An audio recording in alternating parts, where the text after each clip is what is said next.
Welcome to my channel. अस्सलामुअलैकुम। हमारा आज का बेबीज गर्ल्स नेम है जोया। जोया की इंग्लिश में स्पेल्स हैं ZOYA, जोया।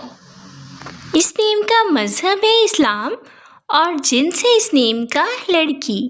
ये एक इस्लामिक नेम है और मुसलमान घरानों में लड़कियों का रखा जाता है ये नाम जोया। इस नेम के मायने हैं जिंदगी, जोया।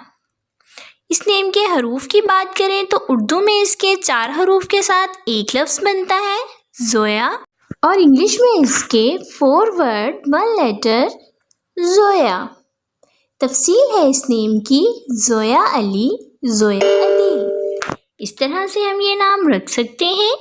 आप भी अपने नाम का मायने जानने के लिए कमेंट्स में अपना नाम लिखें और मायने जानिए।